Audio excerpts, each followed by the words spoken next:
7:35. First item of business this evening, just want to welcome Josh, who's a new appointee to the Wetlands Agency. Dave Bixer retired, and we bid him good Godspeed, and maybe he has the right idea. But anyway, we will miss him. So, since it's the beginning of a new year, we need to elect chairman and vice chairman of the agency. So, okay, entertain any nominations. So. I'll nominate you for chairman. Okay. Any other people interested? All right. We have a second then? Okay. Jack seconded, I guess. All in favor? Opposed? Abstentions? Josh Goldberg has now been elevated to permanent member status, so you could get your feet wet on this one. We'll have Gene be seated in his place tonight. So, all right. Let me see what else. I guess we might as well get started with the agenda. First item under new business, 16 Old Still Road, application for a installation of a garden shed. Anybody here on that matter? If you want to just come on up and, are there any chairs at the table there? Or? Oh, okay, now there are. Thank you. Thank you very much. So Thank you. if you want to sign in and just, and then after you're done with that, just state your name for the record, and then we'll get started. All right, it's Kent and Christine Golden. Thank you very much for allowing us to meet with you. Yeah, if you want to just, once you're all settled there, just want to give us just a brief overview of what you're looking to do. Sure. So we're looking to install a 12 by 24 garden storage shed in the rear of our property. It's about 72 feet away from a brook, which is why we're here to make sure that we do everything properly. It's from Cloder Farms, and they would come in and put in 3/4 inch crushed stone for the base of it, so it doesn't have a poured foundation or anything. It's just a gravel foundation. We would use some approved clean fill material to level out the area because there's a little bit of a slope, and then we would put up a silt fence and/or hay bales to prevent anything from moving towards the brook during the construction. Okay. So that's the hope. Terry, are you familiar with the site? I am. And if you recall, we had a great deal of cooperation from this applicant a few years ago on an extension of a garage. And it went well, and I think that this sort of thing was not in a wetlands, it's in an upland area, and I think in this particular case we can really describe this as an upland area. Okay. Sure. Because it's considerably higher than the stream itself, and it's all about how the work gets done and commenced in one order, and I think it's an acceptable delegation to your authorization. Okay. So basically, if you so choose. You don't have any concerns as to whether I don't. will happen? Okay. Anybody else have any questions? Or?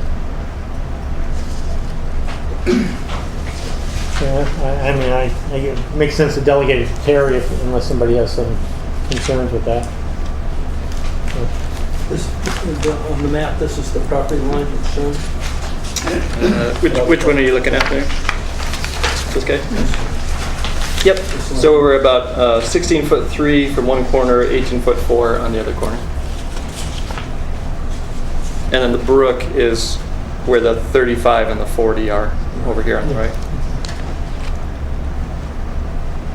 And what's between the silt fence and the brook? Is that just Just land. Yeah, just trees.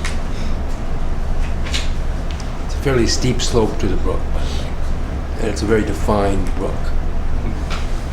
And how much fill is going in there? Give me 1 second. I believe it's 18 yards.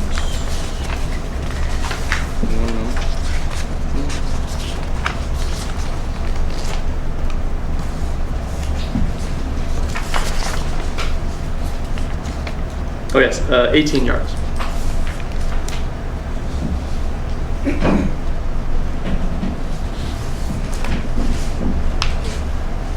And the fill, it's just crushed gravel and stone. Yeah, the fill would be virgin clean fill from Haynes Quarry, and then the foundation would be crushed stone from Cloder.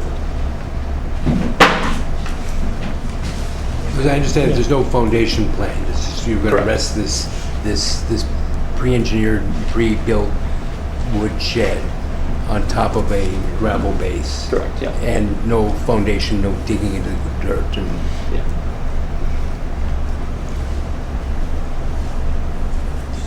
Okay, we have a I'll make the motion to delegate. Jack moved to delegate the matter. Do you have a second? I'll second. Barry seconded. All in favor? Aye. Opposed? Abstention? Okay. All set.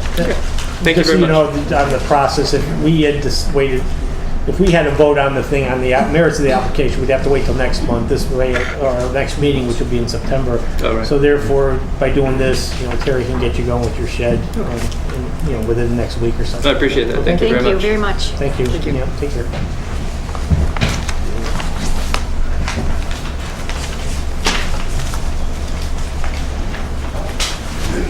Okay. 18 Vernon Court. Anyone here on that this evening? There are 5 residents from Vernon Court here, but But we the don't property see owner's the not property owner. And although the property owner's not here, with deference to everyone's time and all of you guys as volunteers, I would certainly like to make a statement if that's possible. Okay. And I assume some others might too. Terry, is this an enforcement action yet, or is it not? It is. Okay. All right. well, Christina's in the room, and Christine did this in my medical leave. Why don't we have a report from Christine? Oh, okay. What's in your memo? We received a complaint that there had been work done within a regulated area. So I called, and Mr. Mew, who's the property owner, said that he had. And so I said, well, you need to stop. And I said, I need to meet you at the site. So we arranged, and I met him at the site on July 3rd. And indeed, he had started work. The footings were already in ground. It's not in a wetland per se, as shown on your map, but it is within a regulated area. So I told him he didn't have any permits from either you or the building department, and he had to stop work until such time as he either received those permits or whatever happened if he didn't. So he came in, he submitted the application, he said he would be here this evening. Obviously, he's not. Can't speak for why he's not. I watched him put it in the phone so that we knew what day and time. Okay. That's Thank as you. much as I can tell you, guys. Okay. Well, since we don't have the applicant here, I guess, and the neighbors have bothered to come out, we might as well have them come on. Tell me. Leland, if you want to come on in, up and side up, and then anyone else after him is welcome to speak also.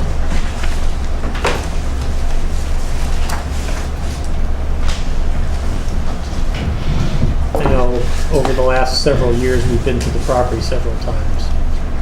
So, yeah, first of all, I'd like to address you guys. I'm Leland Torrance. I live at 17 Vernon Court, the neighboring property. I'd also like to thank all of you guys because having past served on planning and zoning and now being on the Conservation Commission, I know how much time it takes. And as a member of Woodbridge citizenship, we really appreciate that. So thank you.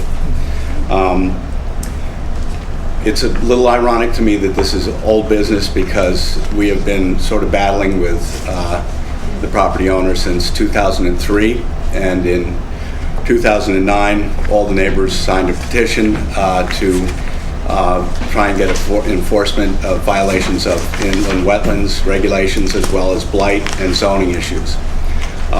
The property owner has a history on 6 different accounts of starting work and then being warned by Christine or Terry to stop work after complaints from the neighbor, and has often received after the fact permissions to go ahead because remediation would be maybe worse for the wetlands than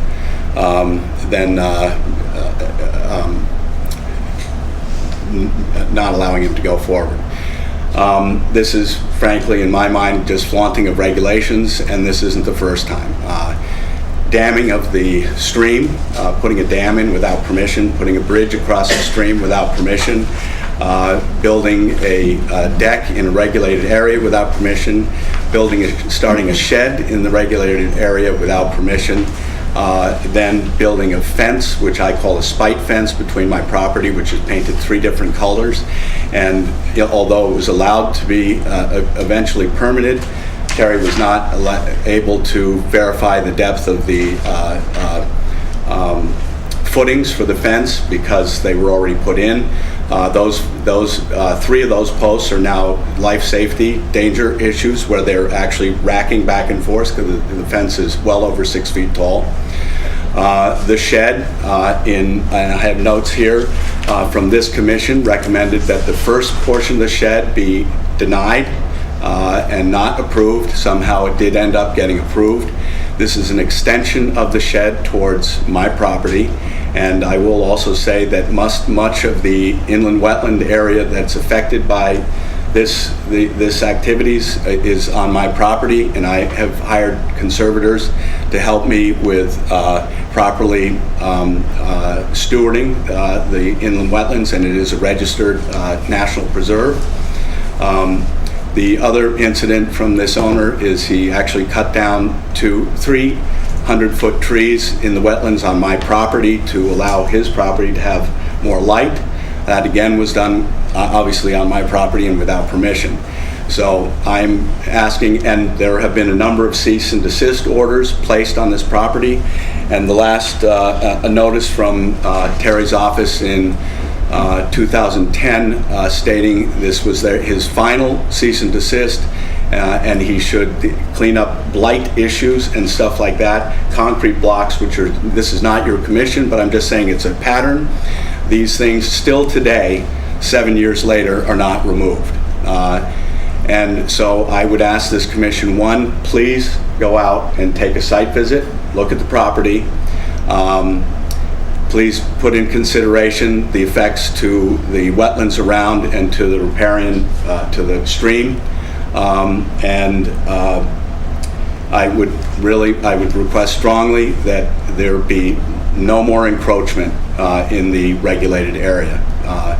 It's very clear that what this property owner says and does is very different. And when you're given that many warnings and you keep on looking for after the fact permissions, it seems we as a town should send a message and say, no, you've done this 6 or 7 times, enough is enough. I will add one other thing, is that I was going to buy that property for my son, but because of it was not a conforming lot, and because of the closeness of all the wetlands and being familiar with the inland wetlands regulations, I decided no, I really couldn't,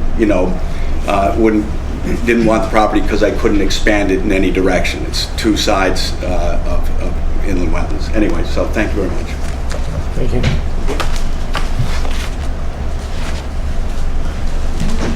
If anyone else wants to come up, please. Just if you could sign in though on the register so that Tammy knows who the minute should mention.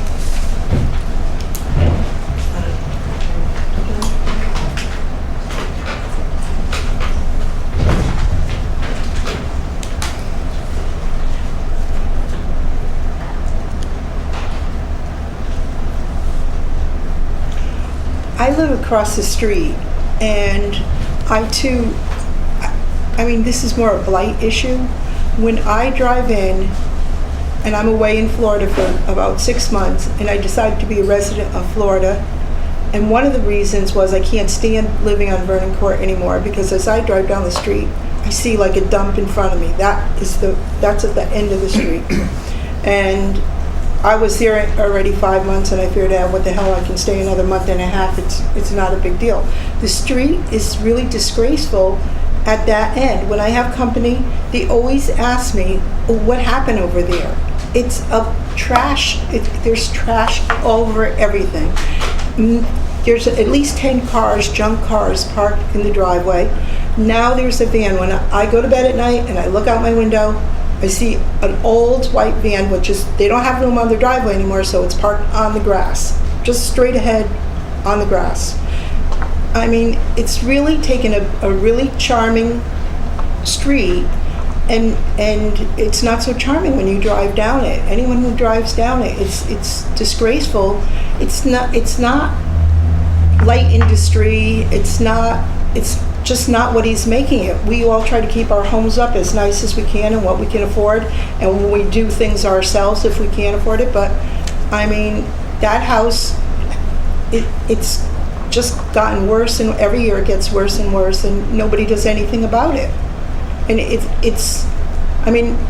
doesn't make you want to stay on the street anymore. It was a nice street, it's not a nice street, and I hope that there's something you can do to let him know. Maybe he needs to rent storage units, and that would help. He could put some of the work stuff that he has and the sheetrock and the materials in a storage unit someplace else, and it wouldn't be that expensive, and let the property stay as a nice suburban property. So that's what I have to say. I know it's not exactly what, addressing the subject, but if he gets to build another shed and another, whatever he's doing, I think he's just going to fill it up with more junk and more junk outside of it. I don't know what he plans, but I never saw so many cars and so much junk in one house. So that's what I have to say. Okay, thank you. Anyone else wish to speak in regard to this matter?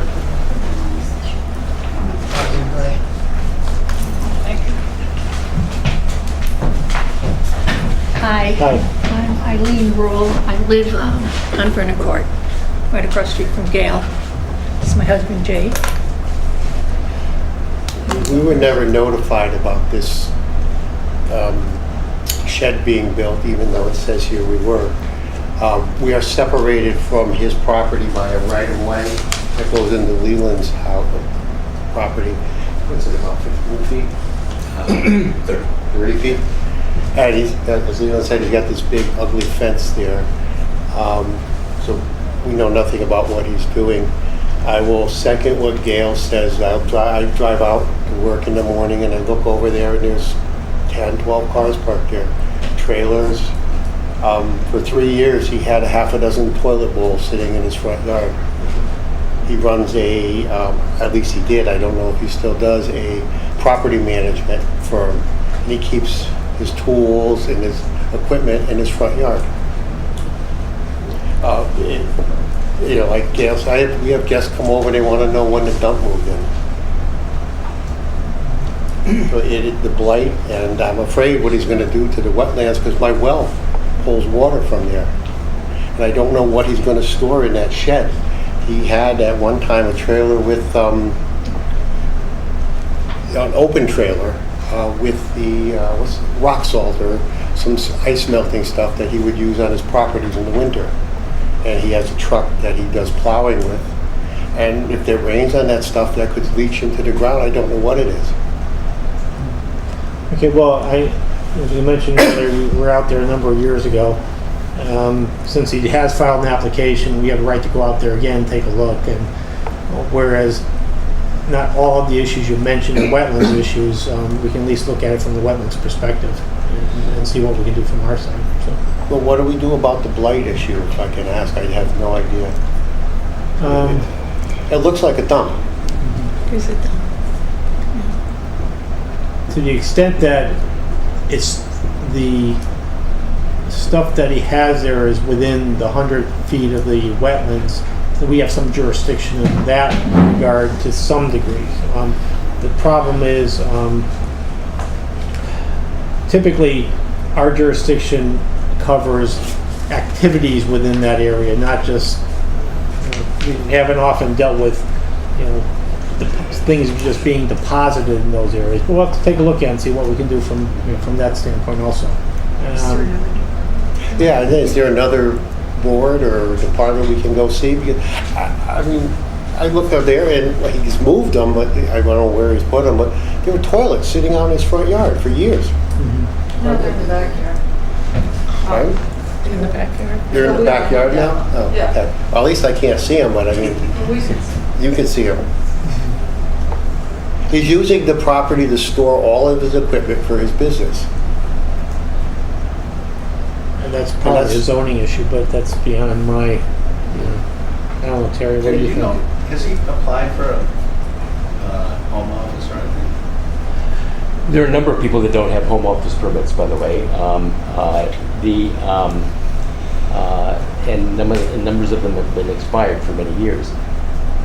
So the answer to your question is that I'm not aware of any of his application. I know that on many occasions, based on complaints, as a zoning enforcement officer, not as a wetlands officer, but same occupation, we have found I believe it was as many as 8 cars that were licensed motor vehicles at this address, and one can have 8 licensed motor vehicles as long as they're licensed to this address. Yeah, I understand his son is an automobile enthusiast. His son, I don't even think lives there anymore. Well, this is some years ago. And so there's no prohibition against having a licensed motor vehicle at your home. Well, but he also had unregistered vehicles there that you issued him. We can't make this meeting Yes, free no, I about this sort of thing. I've seen the toilets. We've cited him for the outside storage of building materials, which that gets to be that complaint. To our view, he resolves these things after we cite him for it. The fact that he moves them to the backyard, I don't know about. I don't have authority to trespass on his property to see his backyard. Yeah. But stuff I can see from the front yard, we've taken actions against, and there's a very large file on this address in our office. So it's true. I have no idea what the purpose for this big shed that he now wants to make larger. And in fact, it originally came in, it wasn't building a deck on the shed. Why you would need a deck on a shed mystifies me. With the skyline. I can't explain this sort of thing. It's like, and so perhaps that might be the line of questioning. Yeah, What's the purpose of this stuff? Since there's an application pending, we have some rights to go out there and take a look at this point. So by doing that, he's at least given us the opportunity to go look at what you're talking to us about. And to the extent that there are wetlands issues, then we can deal with those types of things. And then we'll have to just figure out what other offices would be relevant to get involved in this. So why don't we take it one step at a time at this point? We'll schedule it for a site visit, and then the matter will be continued. We typically don't have an August meeting. We'll see how things end up by the end of the evening as to what's pressing is that we have to deal with. But we can at least schedule the site visit sooner than later if everybody's on board with that idea. So. Can I ask you a question? When you said you cited him, what does that mean? There's a formal letter that goes out. By the way, we like to call people before we send them a formal letter because we find that it gets more compliance in a general sense across the community. Most people are interested in lawfully occupying their homes. And in this particular case, sometimes he complies and sometimes he doesn't. So it escalates into a formal cease and desist, and then he does something. He moves it to the back. Or he moves it to the side. So many times enforcement is like that. It's very frustrating because people only deal with what's in front of them, and then it repeats, and then we start all over again. So it's frustrating as for you. I understand, and it's frustrating. I understand it as well. So we will endeavor. We'll schedule a site visit sooner than later, and then decide what the best course of action is at that point from our the abilities we have here. So. I think it's telling that the applicant isn't here at a most convenient time to address all of these issues. We have a rare opportunity where the neighborhood is here, and if the applicant was here, this is where good work could have been done. So we will still try to have good work get done. Absolutely. It's just not as easy as it would be otherwise. Yes. They are changing oil and doing car work next to the stream. I can't imagine that anything's being properly disposed of. I know that Eileen and Gail have both had issues with water in their basement that they never had before he moved in. My pond is all funny and all kinds of growth that was never there. We've lived there for 20 years, and there is so much garbage and rust and paint cans and things that would be affecting the wetlands. He's filled it in. We have tried, and we are not a neighborhood of witch hunters. We have gone over and tried to knock on the door. When Dr. Schnittman lived there before him, he was an elderly man. We went over and helped him clean his yard. He was very old, the house was in disrepair, but we are a neighborhood, and this is so upsetting to the immediate neighbors that we have had no result from the town of Woodbridge.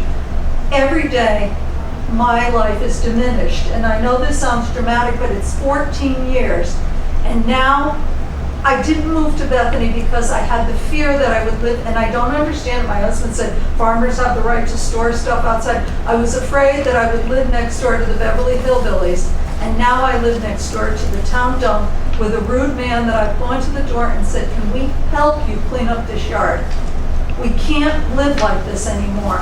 My pond is all funny. I don't know what's going on. He slammed the door in my face. So I have no regard for his privacy and he can't just do what he wants. There are rules. Terry holds us to a higher standard. My husband has a home office, which now he's reminding us that we didn't renew the thing. There's no clients, we have a storage unit because my son has a few tools that we don't have room in the house for, so it's in a storage unit, not on our property. And this man has been allowed it's gone so downhill over the last 14 years that I am embarrassed that I live where I live. On a beautiful street where Gail and Eileen and all of our other neighbors take such trouble to keep their yards nice and work so hard, and I live next door to a dump with a big rotten fence that's nailed to my tree in the wetlands, which is why we're trying to get through to you guys first, with a man that's wife told me that he doesn't care and he's not going to follow any of the rules. He's going to do as he pleases. Well, I cannot pay over $20,000 a year in taxes, which is a lot of money for me and my husband to live next door to a dump. If I tried to sell my property, if any of us tried to sell our property, a real estate agent came over because we bought a house in Bethany for our son. And he said, how has this been allowed in the town of Woodbridge that you live next door to this? He said, you'd have a hard time selling your house. And I love where I live. And I love my neighbors, but I cannot live next door to this anymore. And I'm really asking you for your help, starting somewhere, because it's 14 years and my husband has a file this thick of junk and crap and everything is spoiled. We work so hard and we have to look at this and he thinks it's a joke. And it's not a joke to us, it's very upsetting. And I'm sorry that it's landed in your lap, but it does affect the wetlands. Mm-hmm. My pond it was a clear, beautiful pond. Now it's all full of overgrowth and foam and junk on the top. We spent thousands of dollars having a wetlands person come in to advise us because Terry was upset that Leland did some cutting without a permit. So we righted it and we did what we were asked to do. This man has done nothing. He has never cleaned anything up, and it's so out of control that you have people. Jake leaves the house at 6 o'clock in the morning. I'm sure he doesn't feel like sitting here now at 8 o'clock at night to deal with this. My husband gets up at 4:30. Gail doesn't want to come back from Florida. Is this what we're faced with in the town of Woodbridge? It's supposed to be. I was so proud to move here. And now I live next door to a dump, and I'm sorry, it's so upsetting. I'm sorry for you, but thank you, and I hope you can help us. We'll go out there and take a look. Don't forget to sign in. Oh yeah, please, I'm sorry.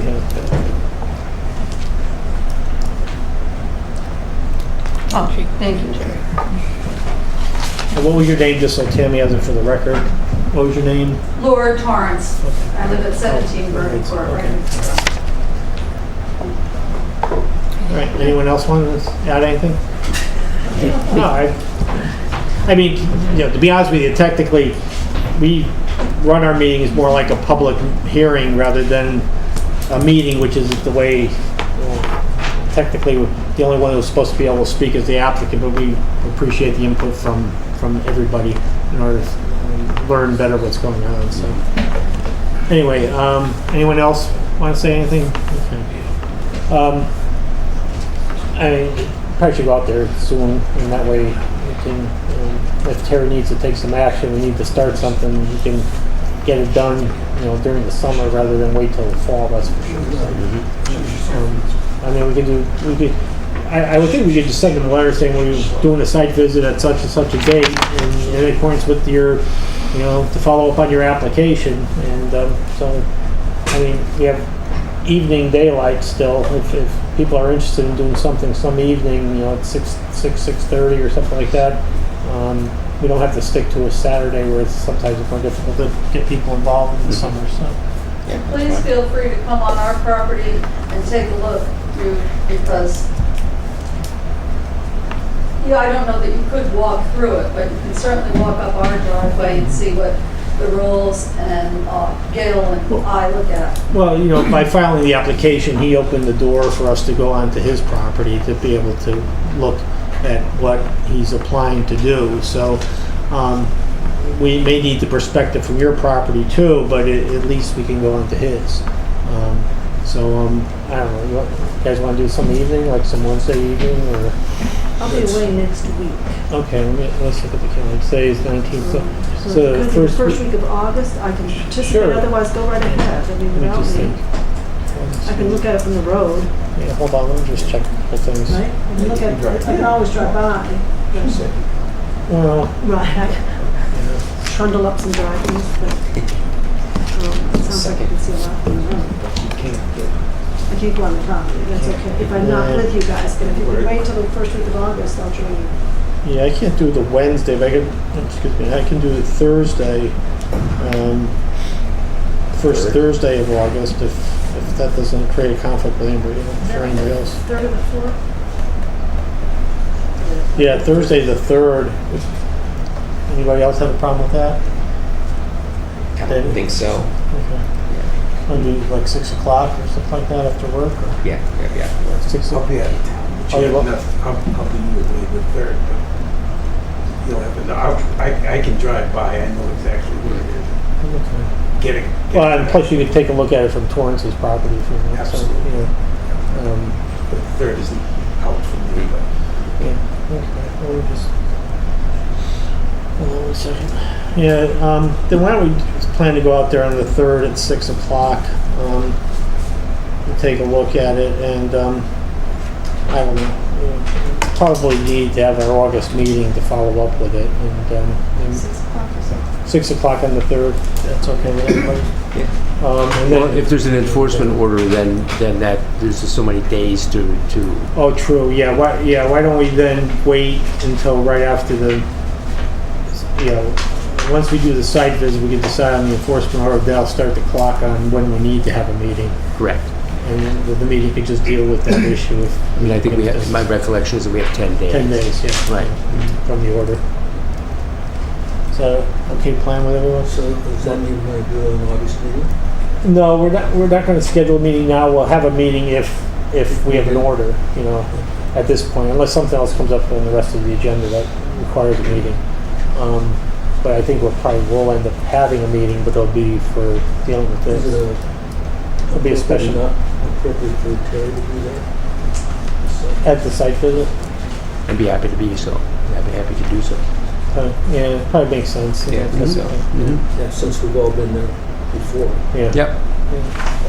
I don't think Gene's been there, and Josh is going to have his Oh, first yeah, experience of that Yes. I property. haven't been there either. Oh, you haven't been? Oh, No. okay, yeah, you'll see what they're talking about.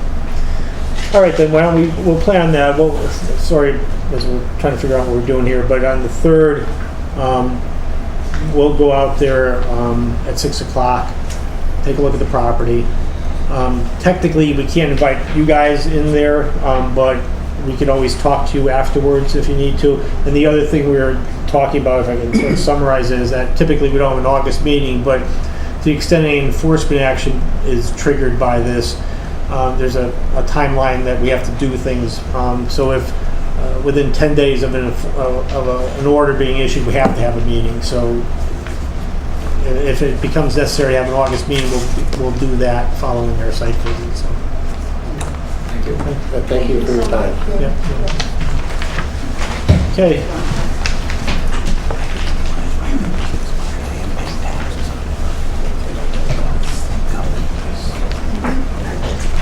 Yes. Okay, next time on the agenda, 65 Ansonia Road. Mr. House, come on up.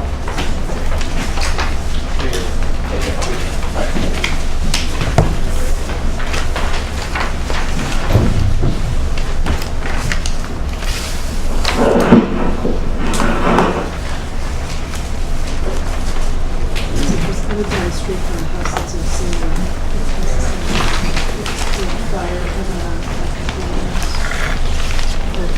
Okay, nice to see you again. You want to sort of fill us in on any updates from last month when we started talking about this? Well, I went to see a guy who helped me with plans, and we put in the request for the approval to put like new soil down and kind of restore the area that we cleaned up, kind of, and put new bushes and new, I guess, flower plants and why not. Okay. Terry, has Bob seen this or? Bob has not seen it. Okay. I think we just received this plan yesterday. Yeah. Right. Okay. You think that would be the best avenue here, just to have Bob take a look at it first, or should we start? Well, here's the problem, and the problem that I see with the planting area seems to be, the solution seems to be localized in the side towards the pond, but we're also working still in the back, and we're replicating what we did in the front and the side in the back. So I don't know that the planting proposal is yet correct in terms of our best practices. So is the back disturbed already? Yes. Okay, because I was looking at it from the road the other day. There's a lot of equipment in the back. We seem to be continuing back there. But the established lawn to the pond gives us the problem of the high nutrient load that it takes to establish a lawn and all the loam and all that stuff getting into that race brook. This is like the headwaters of the race brook right here. And how do we mitigate that all that lawn chemicals that if you're going to have a lawn, they're just going to be there. There's no way around it. What we don't see, and that's perhaps what Bob can give us, is we don't see a proposal for a berm, as we've talked about before. There's no real buffer. This is just lawn plantings, and grass on the way to the river. So I don't think that this represents best practices.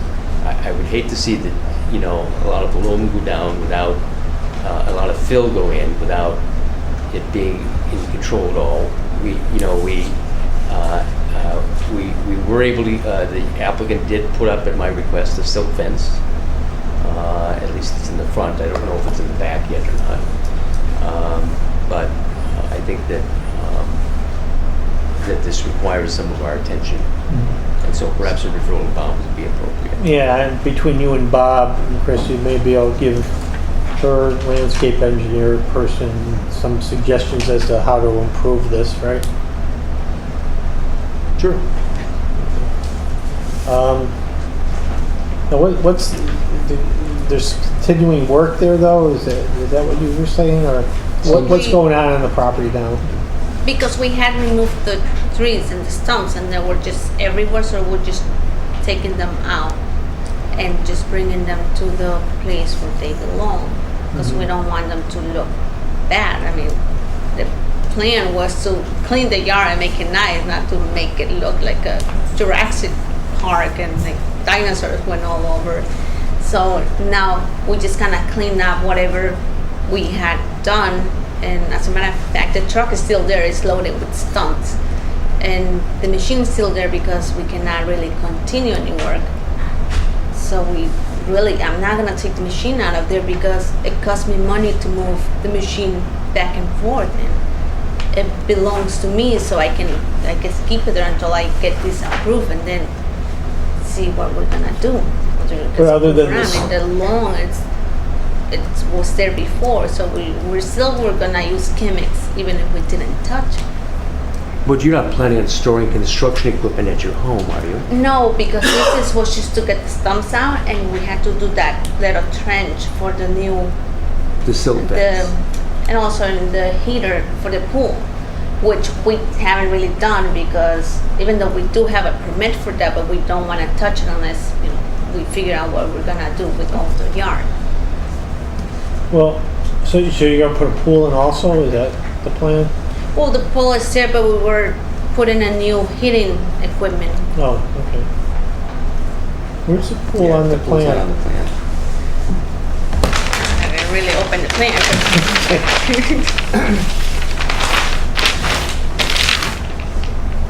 Well, it's not marked, but it's there. I mean, it's in the back. Yeah, it'd probably be Because good if what the he's pool was on trying- the plan. Yeah. Right, because he's trying to just, with the guy or the engineer is trying to remediate just the areas that we touch, basically. So is the pool beyond the area, the end of area to be planted, or? Because the pool is kind of like really next to the house. It's like basically Okay. 5 inches from the house. I think the pool is in the area in which it was shown to be planted here. Okay. Seems But to this, be. well, I'm not gonna- Yeah, it's Needs a like, little work to Yeah. plan that. I think we need to stop with. Yeah, I think so too. What we'll do is we'll have the consulting engineer look at this. The problem is, if we wait Well, till here's the thing, September. here's the thing about plantings, by the way, and this goes for grass. Oh, right. This goes for trees. Is that if you were to install them right now, they would most likely perish because of the watering demands for the stuff. Fall is the time to plant the lawn. Fall is the time to plant trees. So, this is the world's worst time. This and February are the perfect worst times to plant anything. So, I think that it's reasonable to allow time to have Bob assist us in this matter, and if you have a assistant by a PE that you seems to have, perhaps they can help too. I think the best practices would be to somehow separate and disconnect the high lawn art of lawn growing from that stream. Yeah, well, your berm suggestion is the thing that makes the most sense in my mind. So But we'll see what Bob that's can going to do. be sloped correctly, and Yeah. and then we've talked a long time about and passionately about protecting the stream corridor, and here we are. Mhm. This is an active running stream. Okay, so what we're going to do is we'll have the agency's consulting engineer take a look at the plan, communicate with you and/or the person who drafted this with some suggestions that he has to improve it. As Terry mentioned, we could probably continue this matter till September, give time to come up with a plan that is viable and still have time to plant to stabilize the area. So we need an extension on this, right, Terry? Yeah, I don't know what Christine wrote. Let's see, hold on. If you can take time to read that. so you think by September I will have like an answer because, like he said, it's true. Fall is the best time to plant, but by then I need to come out with a lot of soil to make sure I'm ready for it. I mean, there is like no soil; it's only roots. So this is the time to actually get the soil because everybody's doing. From a wetlands construction. perspective, this is exactly the worst time to put all that soil because it's all going to end in the river. I can kind of like store it at least because like in the winter time or later on it's gonna cost me a lot more because it's gonna be wet and heavy and they sell it by the ton. So my plans were to get it when it's Most soil is sold by the yard. true, but I was planning to get it for free from construction guys. So, but if I keep waiting, then I'll have to buy it. Free is not necessarily the best price. Sometimes, I guess. I'm not clear. Was some of the trees removed by the UI? Someone mentioned that. I'm not clear on what was All what the was done by front whom. was removed by UI. 10 feet, they're removing trees within 10 feet of the power line. Okay, they're not okay. Yeah, not along the brook, which is along the face of the road. Parallel to the brook. Under their utility abilities to do that. And then came this operation where we clear cut it from the house to the stream.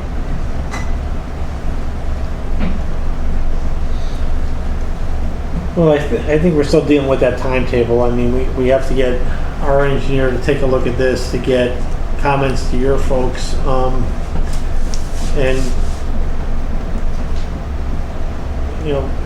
the fact that we don't vote on it or have a meeting in August shouldn't, be a reason that things can't move forward during that period of time because if your design person and our engineer can be speaking during that time. It's not like the only time people could talk is 2 days before the meeting. So we'll get the materials to our engineer. He'll get in touch with you and or your professional who's helping you with the plan and come up with something that makes everybody happy before the next meeting.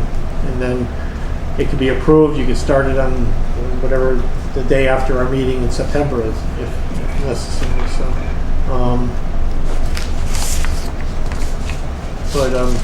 but he or she should talk to our consulting engineer and Terry's idea about a berm or some barrier that would prevent sheet flow from the lawn directly into the Racebrook is what we'll be looking at.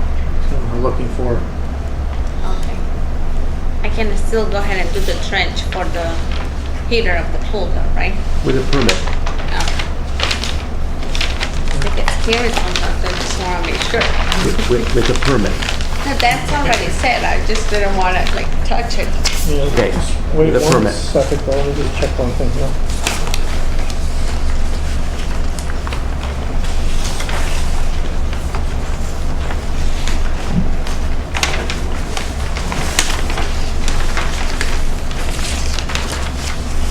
I guess we have time, Terry. I don't see anything where we need an extension at this point. Right. So, okay.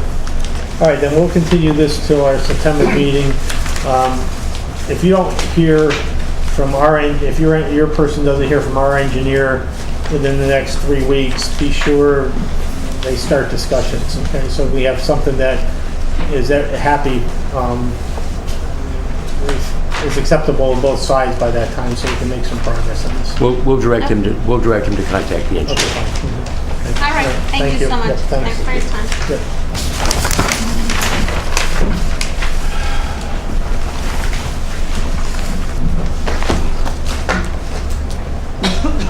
Okay, next item on the agenda, 4 Oak Hill Lane, application of reconstruction of existing stone retaining walls. Anyone here on that one? Oh, hi, John. Thank you, Mr. Chairman. For the record, John Paul Garcia. I'm here representing the Polinskis in the matter of reconstruction of some stone walls at 4 Oak Hill. These might help a little bit better than what this is. We actually had to go to ZBA, which we did the other night, and we received a variance to allow the construction of stone walls because under the Woodward regulations, they are a structure. So we have a property on the corner of Oak Hill and Remington. And there are 3 stone walls on the property that are falling down adjacent to a pond. And the stone wall, one of the stone walls is under the middle new wall, but there's 3 stone walls. They're in poor condition and they are falling down. What my client, Mr. Polinsky, like to do is construct 2 new stone walls, which are shown in orange. And it's adjacent to a pond, so we need a permit. It's a regulated activity, it's within 100 feet. The entire site, for all intents and purposes, is within 100 feet. So that's why we're here. He wants to construct... How tall are these walls? Approximately 5 to 6 feet maximum. Oh, I'm sorry, Tim. Before. Are they gonna be stone or? There's a section right here. There's a detail right here. Okay, got it. It's going to be a masonry wall. He's going to use the stone that's there to face it. He's brought us some additional stone. And in the process of doing this, he's also going to, he has some water problems. They don't know where the roof leaders lead to. They think they lead to behind the stone walls. If you look at this property, it's 3 tiers, and the tiers are starting to fall down and jumble into themselves as these things are wont to do over the course of 40 or 50 years. And part of the problem is the driveway starting to collapse because it looks like there's an open drain underneath it. And the roof leaders, nobody's sure where the roof leaders are leading. They think they lead them behind the stone wall, but the entire property turns soaking wet given certain conditions. 2 years ago, it was bone dry, it was beautiful. This past year, it's a swamp. And so as part of the improvements, besides constructing the stone wall, he's going to put drains behind the wall. He's going to tie in the roof leaders and then conduct it to the drainage ditch that sits out there alongside the edge of the state road. This house has that little greenhouse. What's that? Is this the house that has that little There's a greenhouse? greenhouse in the back. Okay, Yeah. I got you. Okay. It's right on the corner. It's on the northeast corner. Okay. And as I said, right now that area is all lawn. In between the walls and the pond is all lawn. So it's not like he's disturbing the wetland to create anything. This is just, he's trying to fix it. In fact, if you want, I've got some pictures. Like they have the stone over there too. Or Some of it he's got, but he plans on using most of the stone that's... It's all lawn. Terry, you're familiar with this, right? I am. Yeah, it's all lawn there now, and just the walls are... It is. It's only this pond in the front that There's creates a small this. pond. Here It is. Yeah. It just kind of shows what the walls look like. Here's the pond in front, and this shows what he's going to build. He hasn't decided on yet, but this is actually a kind of poor black and white of what's there. I actually believe that this work is a safety in nature, by the way, because the driveway is a little precariously and difficult to turn around at the top. And excuse me, yes, that's also part of it. You see a shaded area here. We're going to increase the driveway just a little bit to allow, it's an old-fashioned driveway. This is an old-fashioned house. So things were done a little bit differently 45, 50 years ago. And perhaps it was then okay to back into River Road, which today we don't recommend that. You comfortable with this, Terry? I am. I think it's all lawn to begin with, so. Previously disturbed, as we like to describe it, as previously disturbed area. Yeah, exactly. It is previously disturbed. Yeah. And if the wall falls down, it would be further disturbed. And if the wall falls, well, the wall is falling down. The walls are all starting to jumble into themselves. It's become chipmunk and snake haven condominiums. Well, we like those, but... Well, I do too. Well, I'll talk to my wife. Chipmunks are cute, but they're eating our blueberries. All right. Anybody have, the thought is to defer this to Terry to handle administratively. Actually, I do have a question. Sure. I know, I drove by this afternoon, there's already some stones that have been brought right in. Yeah. And actually, it's way over in the corner. Well, yeah, okay. Is there other concerns about bringing in materials and storing materials? Like, are you going to need to bring in loam to, Well, once he constructs the wall, the way this After operation is the- done, after the then you wall. have to put backfill behind the wall. Okay. But the idea is hopefully, if you construct, and Mr. Polinsky, who's sitting here, is also in the construction business. So I hope he has a grasp of sequencing, but normally what you do is you build the walls and fill behind it so you can build the second Right. wall, It still seems like rather a than lot trying to of- work over on top of everything. Yeah. So the idea is you wouldn't be storing material if you're storing it long at all. Okay. And there won't be anything that's filled closer to the pond anyway. The No. grade will be maintained No, that's there. yeah. So, Okay. Yeah. I'm sorry about that. Well, I'm glad about that. You're doing the right thing. And well, I think it'll be a nice, I think it'll dress up that corner quite nicely also. Yeah, it's a beautiful sight. It's a beautiful site. Thank you. All right, anybody have any other questions? Otherwise, we have a motion to delegate to Terry. Make that motion. Dave Speranzini moved. Jack second, all in favor? Aye. Aye, opposed, abstentions, all set. Terry, you have another job. Thanks. That's why they pay you the big bucks, right? Okay, next item on the agenda. 33 Woodside Drive, application to amend permit for wetland remediation with smaller remediation area. And you're up for that one too, Mr. Garcia? Yeah, I think we've been working on this for what, about 10 or 15 years? It rivals Vernon Court. Jesus Christopher, excuse me, I shouldn't say that. Actually, that application is a little bit misleading, but what I'm going to show you is That's always a good way to start. it's a little misleading. This is a drone photograph, and to be perfectly upfront with you, I've never used one of these before, and I'm very, can you show one so I can get one to Terry? Yeah, sure. For the Yeah, record. where's the- It's kind of it's a nice tool, and I have to talk to my daughter's boyfriend about this because he does this also. So it's a nice tool. It shows the site.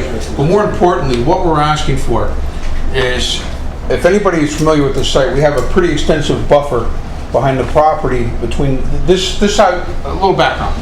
This site was approved when there was a 50-foot regulated area and a 50-foot buffer. As part of the approval, we actually had a larger remediation area. The site's been constructed, there've been a number of alterations, there've been a number of amendments to the permits, including the installation of solar panels, which you can see to the south of the house. There's a fairly substantial solar array. It's partially shaded. And this is summer, and it's not even snowing, or the leaves are falling. So Anyways, as you can see from the photograph, the area between the pond, which is shown in brown down at the bottom of the picture, it's come back very nicely. That area was fairly heavily disturbed at the start of construction about 5 or 6 years ago. A remediation plan was prepared and it was submitted, and for the most part, if anybody's been back there since then, it proves my point about Mother Nature is the best remediator of them all. It's actually quite lush. The vegetation's quite heavy, and so the remediation area, or 50 feet, it's pretty. What's this?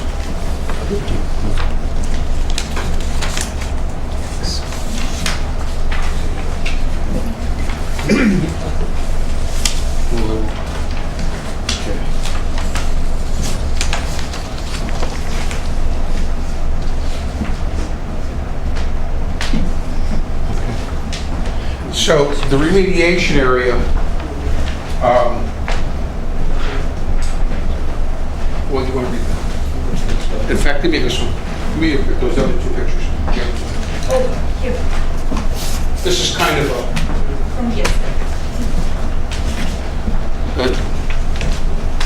this shows the area behind the house over here, which is a stone wall. This shows the area behind the solar panels, and this is the edge of the back of the remediation area. You can see it's starting to come up, and this is the edge of the driveway. So the area is starting to come up kind of lush, and it's starting to remediate. When we did the as-built, we discovered that he didn't come back far enough, and so what you have in front of you is a overlay of what was approved. If you look at this little triangle in orange, what was approved is the diagonal line, and what he has presently, you can see the outline of the sidewalk. Originally, we were talking about pulling the remediation area to the edge of the sidewalk, or asking for the remediation area to stay the way it is shown now. But I talked to my client, he's willing to pull the remediation area up to the edge of the sidewalk and just dig up the lawn across. That's actually a sign, believe it or not. That's one of the wetland signs. If you go down there, you can actually see it. This little thing right there. And pull this line back to here. But he's asking to keep the sidewalk.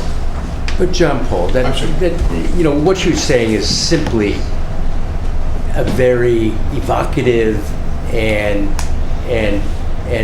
I might add, as gently as I could say, a forward-seeking document or forward-speaking speech, because we've had one action after another where your applicant continually pushes back this area of no activity and pushes back, and he comes back here, he doesn't get permission, he pushes it back again, he sometimes gets permission, and it's a constant creep towards the wetlands.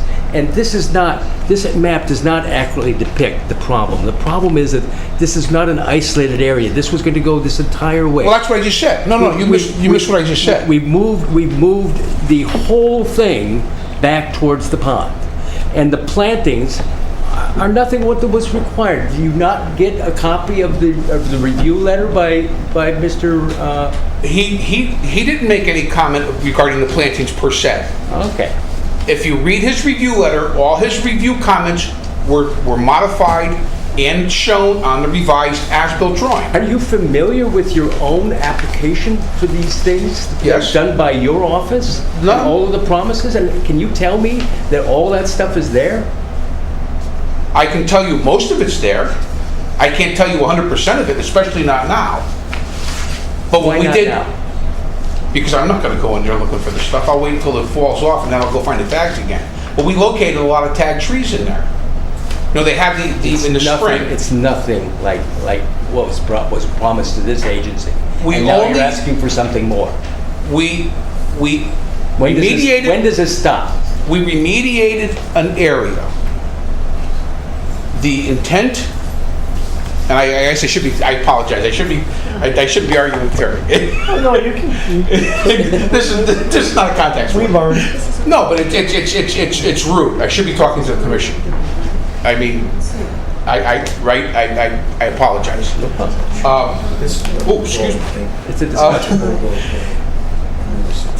I hate these cheats. The intent was to remediate a disturbed area. And Your client disturbed it. I understand that, and he remediated it.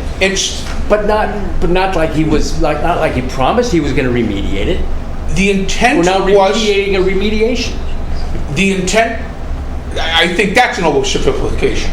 If the intent is to establish a buffer that's treed and shrubbed and populated by wetland species, then that's what you have. How about doing what you promised in your plan?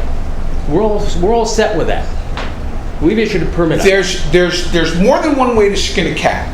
I'm not interested in skinning any cats. I am. I'm interested in getting a buffer. I'm interested in having having you and your client be an honest man and do what he said he was going to do.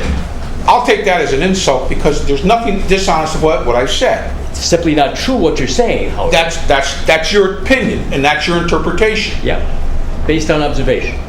We have trees out there. I'm doing this again. Sorry. We have trees and we have shrubs, and the intent was always to remediate it. We submitted a plan that showed 5 maple trees, that showed 15 silky dogwoods or whatever else it is. A lot of that stuff was planted. Some of it has died, but the intent has always been to provide a 50 to 75 foot buffer between the edge of the pond and the wetland and the disturbed area to remediate the area that was disturbed when they originally did the construction. They started 5 or 6 years ago and they cut those trees down. And filled, yes. And filled. But the area is coming back. It's quite lush. The wetlands are protected, and that's what the intent of the remediation plan was. Did he follow it to the letter of the law? No, I don't think he did. The letter of the, don't say. The letter of permit. Letter of the. Of the permit. Of the permit. The letter, that sounds better. The letter of the permit. Okay, just so that, But, I mean, we can go out there and take a look again and see, Sure. and have Bob, I didn't see, did yeah, Bob took a look. Bob's got a report. Specifically say. I don't know if you have it. Here, do you need a copy? I may have, we thought we had distributed it. Yes. I've got Do you have copies of Bob's report? Yeah, I got a copy for you. Because we made all the comments that Bob wanted changed. You know, we added the catch basin, which was a layer turned off. Here's, this one's got some writing on it. This will tell you.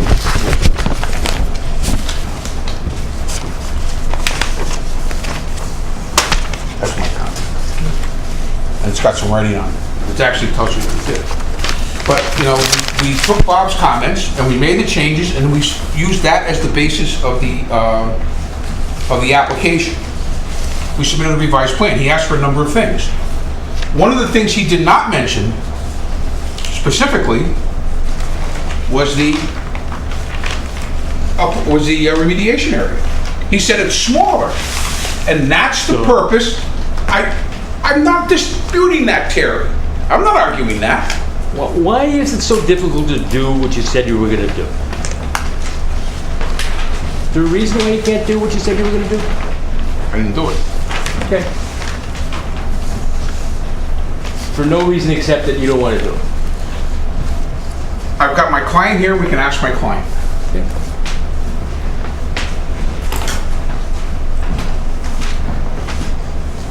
Okay, just for my own sake, other than the fact that, yeah, please. Other than the fact that what was done may not have been sufficient. Well, when compared to it may not have been what the prior permit contemplated.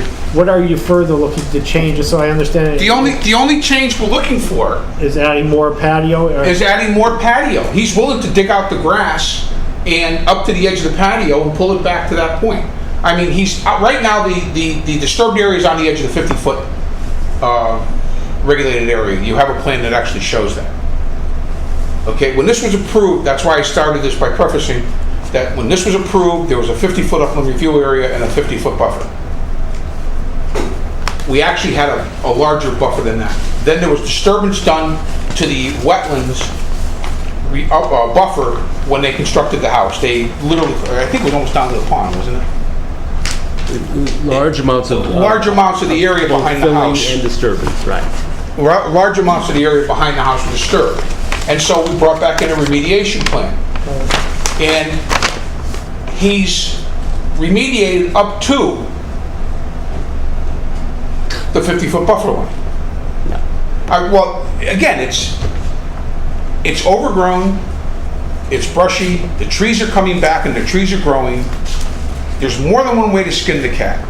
Well, why do we have to skin cats? Well, just looking at this plan, which is a current plan, yeah, it looks like the 50-foot area goes basically all the way to where the patio is. This is the 50-foot area right here.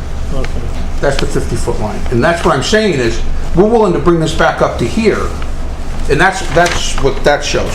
This, what was approved the last time we were here was a line that looks like this. So John Paul, can you tell us why you or your client will not propose to do what the last time we said we were going to do? Why we can't do that? Why must there be a constant creep towards the wetland? It's already there. Yeah. The commission can say no. So the 288 square feet of patio that's shown on your drone picture is there already. You're looking to now get it approved. Correct. That's part. That shows on the as-built. That's what this is. Right, and you're also bringing the buffer area maybe back up to where the patio is. Like he originally wanted to keep it back to where it is now, and I said no. I said you really got to bring it back up to where we at least had it back up against here and on this side over here someplace. And that's why I said I think the application may have been poorly written. and I can revise that sketch and revise the application to show where we can, and he's willing to dig out the lawn. He's got the placards in where they're supposed to be. So if you went out there, you In can the see middle of the what. lawn, basically. What? In the middle of the lawn. Yeah, that's Yeah, right and, here. you know, to grow a nice lawn like that, Yeah. were you present for the previous application? Did you hear about the nutrient load on the lawn, getting into the wetlands? You have a sufficient buffer here that shouldn't be an issue, A, and B, it's not a very steep site. This is a very shallow site. C, you have a stone wall that's about 25 feet into the buffer. So can you tell me why this is a constant moving target? No, I have no answer for you, Terry. Because you know, we sit here night after night, and we hear the reasons why people must do things, and in this case, we made several accommodations for the ambitions of the applicant. And here we are again tonight. All I can do is ask. Okay. All right. And ask that you go take a look. Yeah, I mean, I think it also makes sense to take a look at this one too. Some of us have been there a few times, others have not been there at all. So therefore, it would make sense to go out there. And last time we were out there, we found things, More things, as I more things recall. than we Right. planned to find. So Right. You were proposing for this to become a remediation area. It would be, excuse me, Yeah. it would be something like Grass this. or- Something like that. Well, I don't know that. That's a good question. I don't know what. This is Something like that. 729. Right. There's a stone wall here, That's and there's about 20 feet of grass here that would come out. This is actually kind of, it's deceiving, that's a lot of shadow in here. There's only about 3 or 4 feet of lawn here, then there's about 5 or 6 feet of lawn Right. here. It's a very good point. No points valid, it shouldn't have been there at all. Do you have a copy of the previous remediation plan with you? That could be in your file, if not, I think I have a copy. Mr. Chairman, I have another question for the applicant's engineer, if you have a minute. Sure.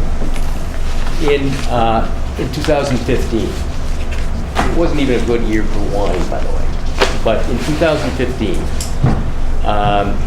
we have, according to notes 3 and 4, and I'm quoting from the minutes, 3 and 4, the wetlands restoration notes on the approved plan, twice a year for 3 years, subsequent to the completion of the required wetlands remediation plantings in late April or early May, in late October or early November, the owner of the property shall have inspections conducted by a biologist to ascertain that the survival rates of the required plantings.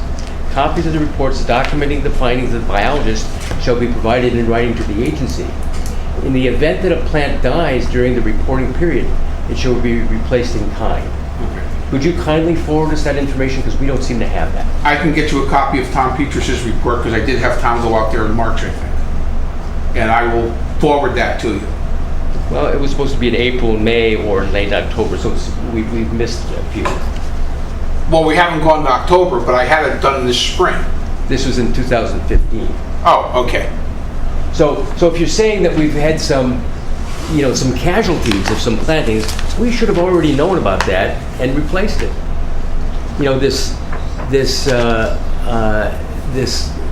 Don Quixote quest to wait until fall to see what labels on a tree, really? It's kind of thick, and as I said before, if you want, I'll modify the remediation plan. I mean, I'm trying to keep this relatively simple. Isn't it so simple? Just is to sustain the original. Why change? If the intent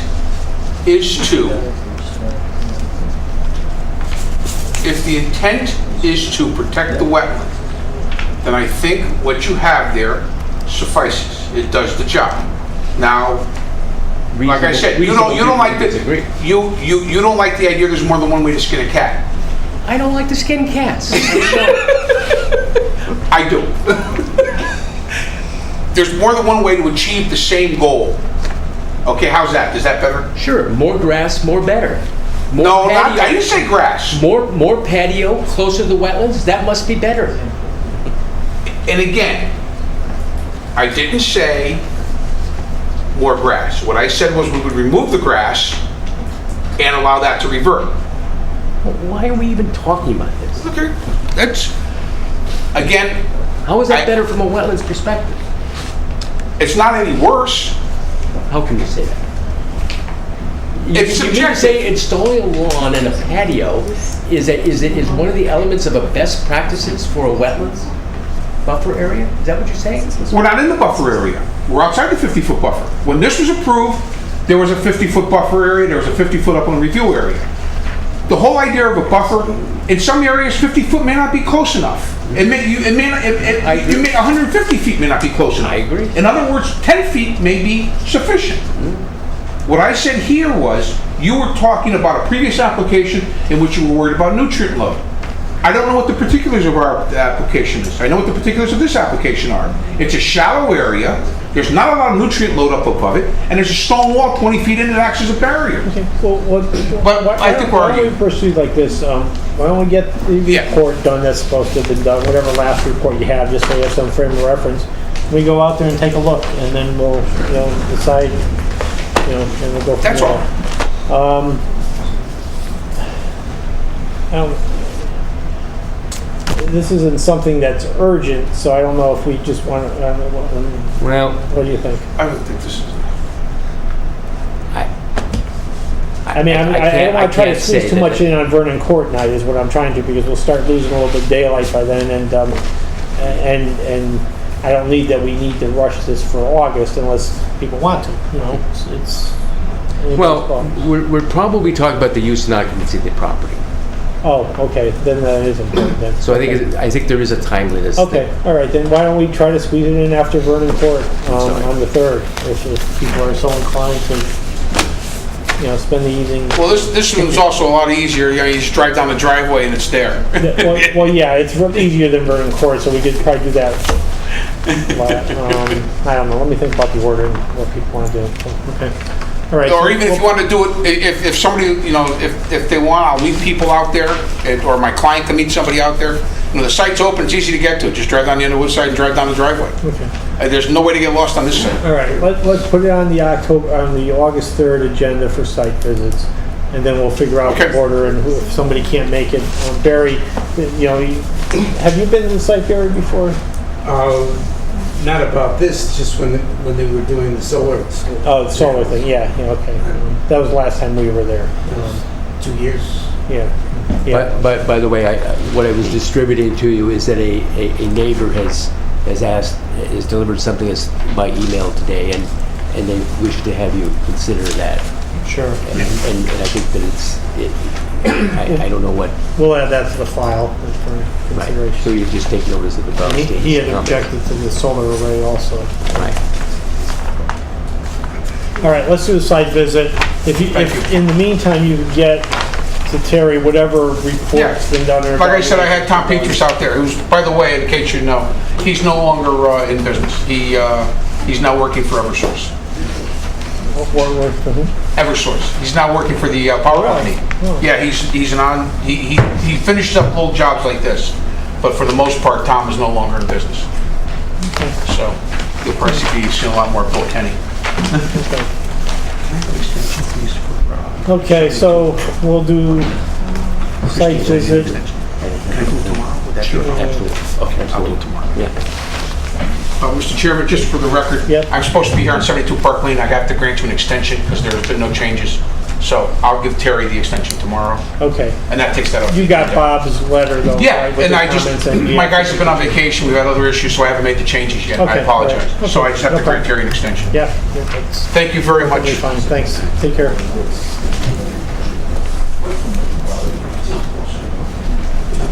Hello. Hi, how you doing? So next item, are we doing anything with Calvary? Might as well deal with that tonight, right? Yeah. Okay, yeah, please have a seat. Some of you were there. Yeah, I was not, I apologize. You saw our situation. What happens is that primarily the state has, by making curbs, poured much more water into the northern side of our dam, of our pond. So it used to go down below the pond directly on their street. But because of what the state has done, they've done this. This has endangered the rather old-fashioned, who knows how far back it goes. It was when the pond was an ice pond, way of getting the water underneath. Because of that endangering, we decided to do something that would improve it. And so we came up with an idea. Your consulting engineer, when we saw it, and made proposals which cost so much that you can't possibly do that. You know, but $1,500 for this, $1,500 for that, we just can't do it. So either we can do it the way we asked, or we're just not going to do that. We'll withdraw the application and just buck up the wall, the stones there, and do the best we can. We'd like to do what is best. We've tried now for 55 years to keep that place in a way that is a joy for this town. And that's really all I have to say. We will do the best we can. If you let us try to do that in a reasonable way of doing that. And you know, I'm not an engineer, and it may well be that doing that kind of thing, which we thought was better, is worse. And that if it is, it has to be done in a way that it can't be done. And then it shouldn't be done. And then you can tell us that and we'll buck it up. On the other hand, if it is better, then I hope you'll let us do it in a way that we can swim.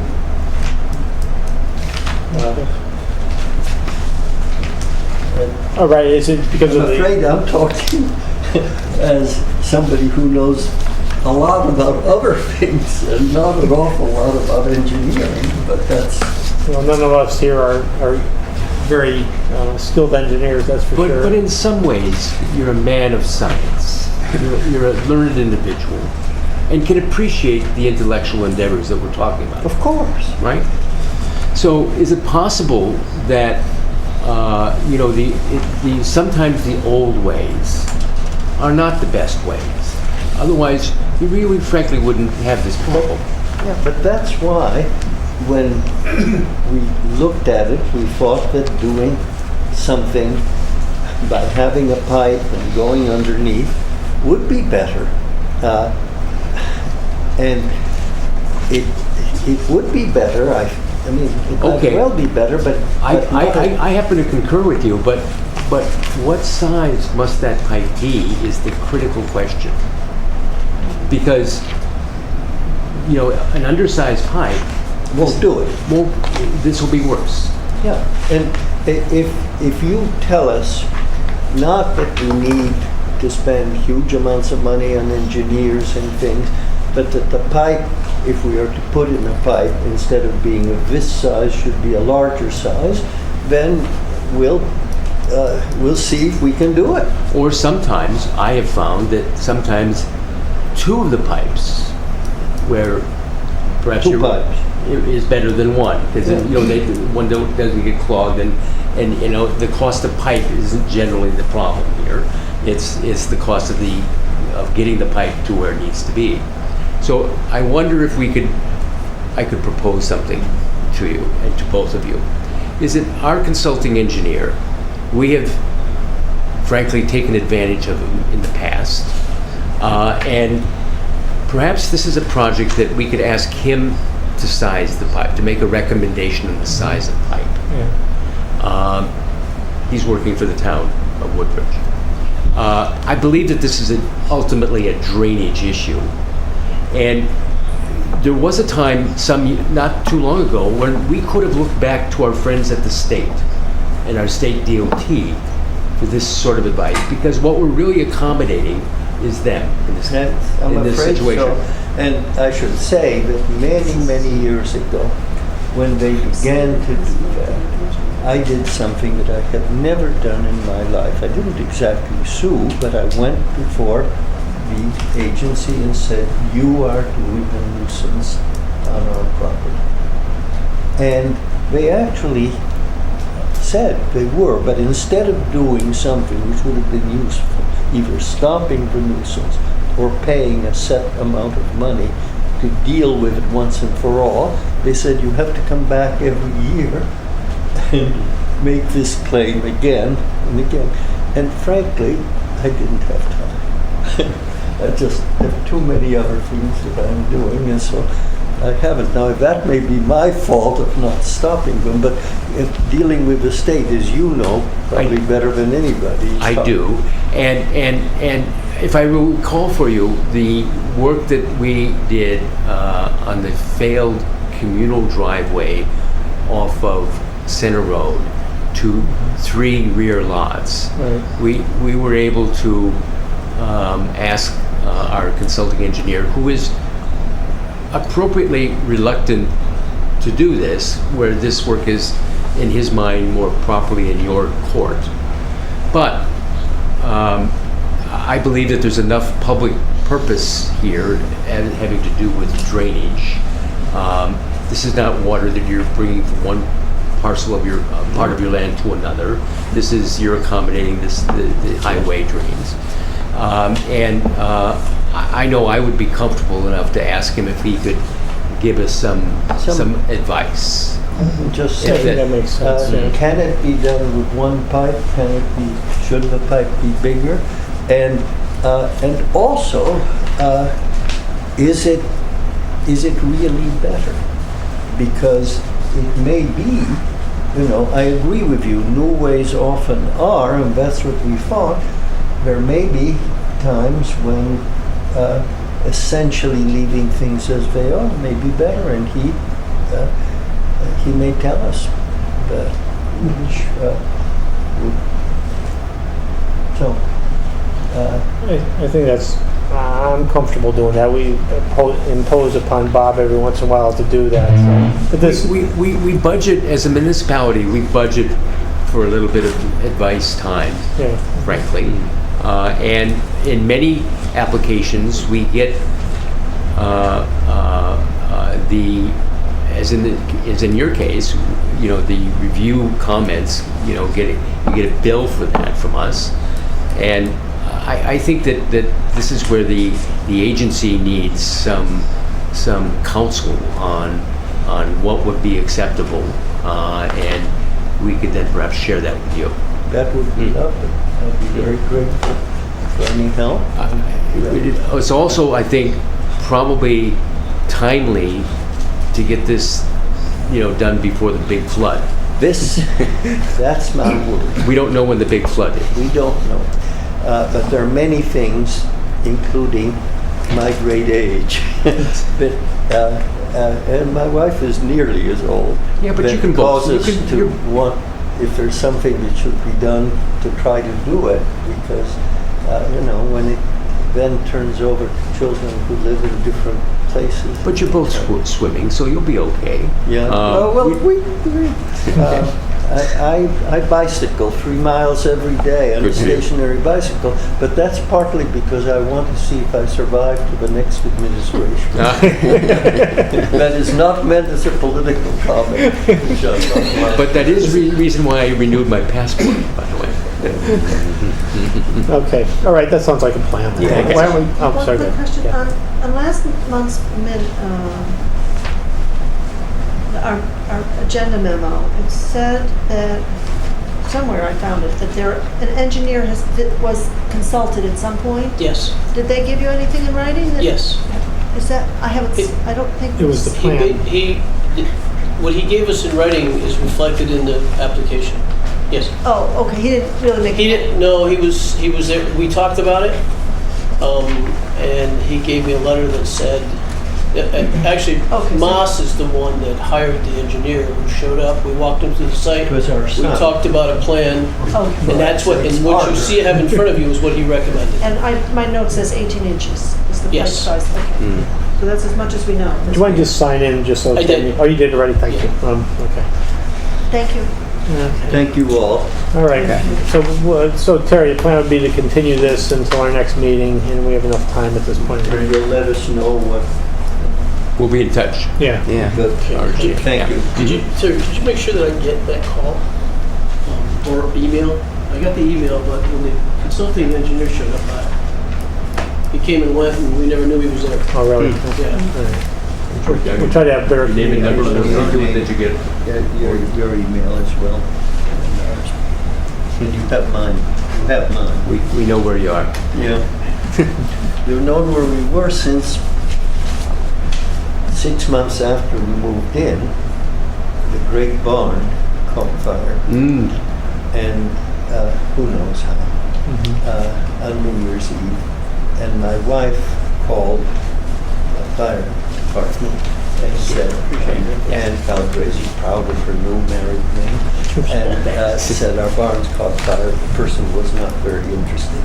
Ben said, it's at 639 Amity Road, and the person not. And then she said, it's a barn at Sunnyside Farm. And there came a stream of expletives because they knew where it was and what that barn was, and then came out and saved an awful lot. So you've known where we are. We'll find you. Thank you. Okay. Thank you, have a good night. Thanks. Okay. Let's see what we have here. Okay, we continue. Calabrese. Cantos, there's nothing more we need to say about 65 Amity right now, right? I mean, should we go out there and take a look at it as a group, or what do you think? I mean, it's so you could drive by it and see it from the road. I'm not sure we need to see anything more. But I think that there just has to be some rational review, and you're talking about Amity Road? Yeah.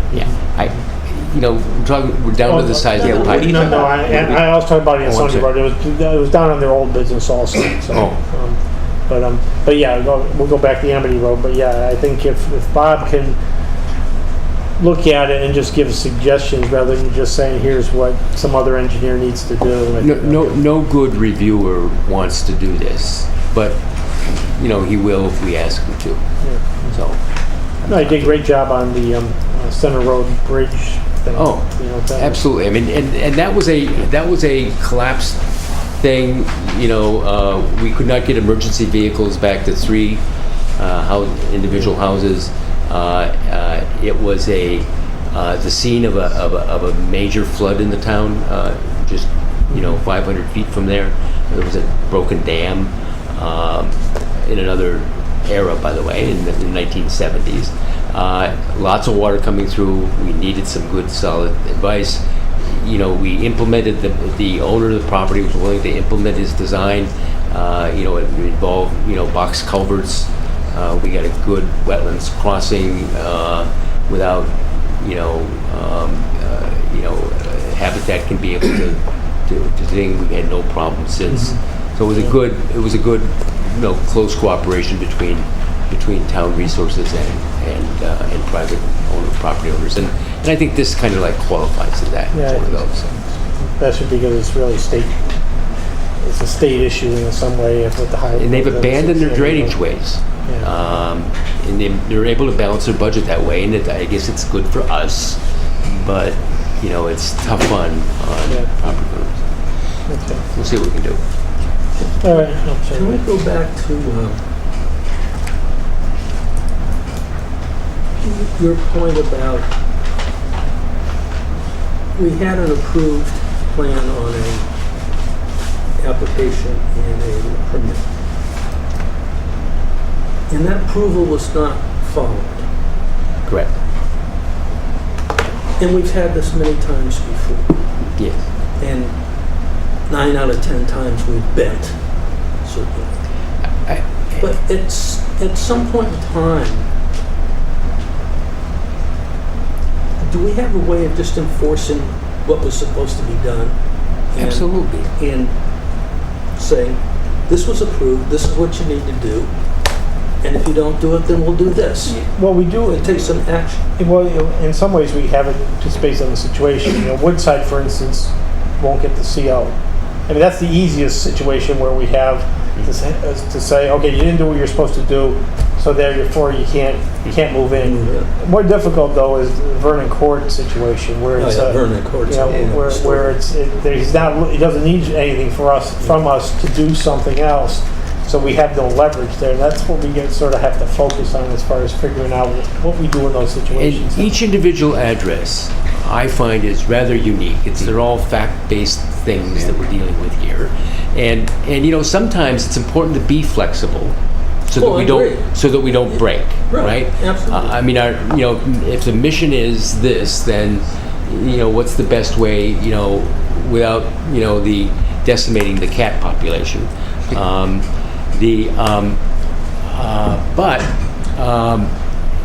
So I think there's very big differences between a multiple set of land use problems at Vernon Court.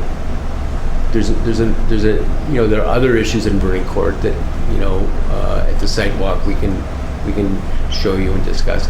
There are cultural matters. Well, I actually wasn't referring to Vernon Court, it was to the other. So yeah, and the other one, you haven't seen an exchange with Mr. Garcia and myself like that for a while, because there really isn't any reason for this, in my humble opinion. I agree. It's just more and more and more and more, and we've seen it time and time again. So if there's a good reason why there has to be more, let's hear it. I haven't heard the good reason yet. He's willing to get rid of some grass that shouldn't be there in the first place. Right. Well, okay. Thank you. And the patio was and by the way, this was a topic of conversation during construction constantly, because I would catch him doing this stuff, and they'd say, "Whoa, wait a minute," So we didn't wait. So, I think we've expressed ourselves in the staff memo, by the way, to you, if you want to read this about this address. But there's nothing like seeing that for yourself. I'd be encouraged. And I think, Mr. Chairman, you're absolutely correct. The last time you guys went out there, you guys found more things than staff or engineer did. So. Well, we were looking for things. You were trying to get your job done otherwise, so anyway. All right, I was just rereading the memo on Calabrese. We're supposed to get an extension from him technically on this, so I'll ask for it. If you want to just email something to him to have him sign. So. I'd be happy to. All right, let's see what else we have to talk about. The Bryce matter on 32 Cow Path. Have you been out there, Terry? I saw Bob's memo. Yeah, He didn't really put a dollar amount on anything or anything. I went with Bob. Oh, yeah, okay. And we do have our concerns. We are. It's true that we are holding a significant bond amount.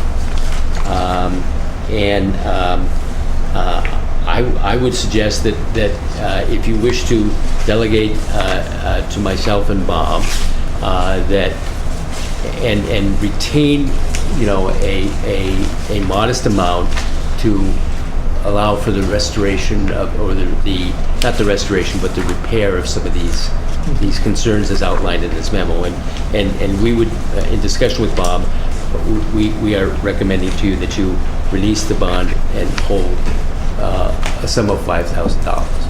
Okay. So I think there's 21 presently. Yeah, I mean, there isn't I'm okay with that. There isn't $21,000 worth of problems. Right. But there's problems. Yeah, no, whatever your recommendation is as far as either maintenance or correction of problems, I'd be happy to go with that. I just don't want to wait till September to do it if we don't have to. We concur. Okay, excuse me. Right. I don't know what everybody else thinks, but It's okay with me.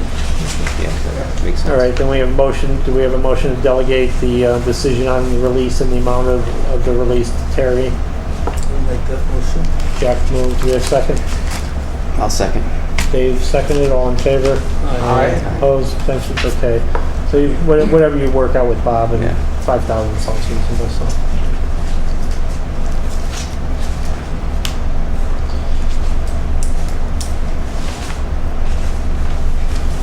All right, moving right along. Enforcement officer report. Terry, anything we need to, even though Chris's memo said you're not going to be here, you are here, so we can happy to hear your report if there is anything. Well, I haven't been here much, but I'm happy to be here, and I don't have much of a report. Okay, good. Seymour Road, anything going on with that, or is that? You know, he's canceled several times for a request from the building inspector for an all-roof inspection on the interior of his home. It was supposed to be yesterday. You know, I see it's at the calendar tomorrow. I don't know if he's going to. He typically cancels in the morning. So I think he's, you know, obviously his construction efforts on the house have been substantially delayed, because I think it's been a year this time around. Josh, just so you understand, this has been 220 Seymour Road is a house that's been half done for months and years. It's been before us often. They at one point in time they had clear cut a lot of area. It's right near Crestview Pond, and they had a remediation plan to. They clear cut a wetlands. Yeah. Right. Right. So it was. So anyway, so it's a long history. So you'll probably hear about this often. So. They're trying to complete construction on that property? Well, they're trying to complete the house, and I believe that they think that they have the site work completed, and I'm not at all in terms of the remediation of the replanting, but it's uncertain whether or not all of that has survived the years and years and years of neglect, because you just can't plant stuff and not, you know, take care of it. We're supposed to get reports on that also. Sure. Yeah, and we haven't got those. You know, we can't. It's hard to get a live body there. So, but you know, we will get that. Yeah. You know, before this is over. But it's, you know, pulling teeth. Does the owner of the property live in town, or are they out of town? Does not. He's selling it to a relative who does. Who's a long-term Woodbridge family. But this was started out as a income-producing property, a speculation home, and it, you know, it makes you want to not watch TV late at night, because, you know, don't speculate in real estate. It can be painful. But I'd be happy to report to you more when I know more. Okay. All right. Site inspection, we talked about it Thursday, August 3rd. Approval of minutes. We have the minutes from our June 21st meeting that were in your packets. I found some typos. Oh, okay. Let's go ahead. Shoot. On the second page, in the section on 72 Park Lane, the word agency is spelled wrong. And at the very bottom, it says further discussion and action of the application. I guess I thought it should say on the application, but maybe that's just. And on the third page, the seventh bullet, it said it would be tough to replan, but I think that's supposed to be replant because of the type of soil. Yeah. I just tried to really read them this time. Any substantive errors other than those, or? No, there was no real, everything, the truth was in there, just spelled wrong. Okay. Anybody else have any comments? I do not. I have one brief thing, because I know we're running late. I personally take umbrage with people that are doing things that they're not supposed to do, and perhaps whether they know about it or they're innocently, they do not know about it. Maybe we could do more with putting a notice perhaps on the town website or one of the town newspapers that you are not supposed to do this and this and this without going through the Wetlands Agency or something like that. Maybe that might just cut out one or two people who are honestly don't know what they're supposed to do. Yeah, It's happening more. well, some of the people though really know that they're not supposed to do, and they just try what see what they can get away with. Yeah. I think the constant educational effort is a virtuous thing, and it's hard to know how to get the message out. You know, in recent past, we have new individuals moving into town, and everyone moves into Woodbridge, I believe, for the same reason, and that's to give their children the best possible advantages in our schools. And I have conversations probably 3 or 4 times a day with people who just want to take down these trees and make a nice lawn right next to the brook.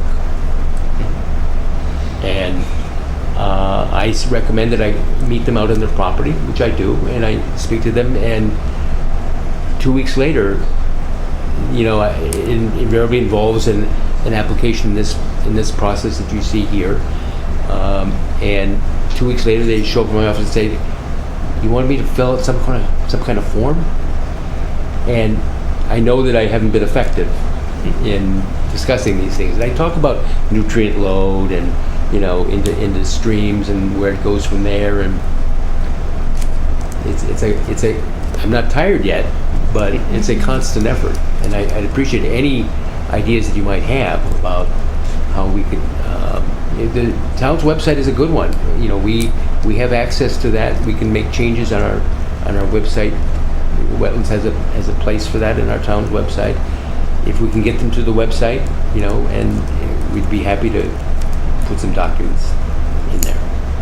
Yeah, to think about that and figure out which best way to get the information out to them. So. Sounds like we need to maybe have it in realtors packets.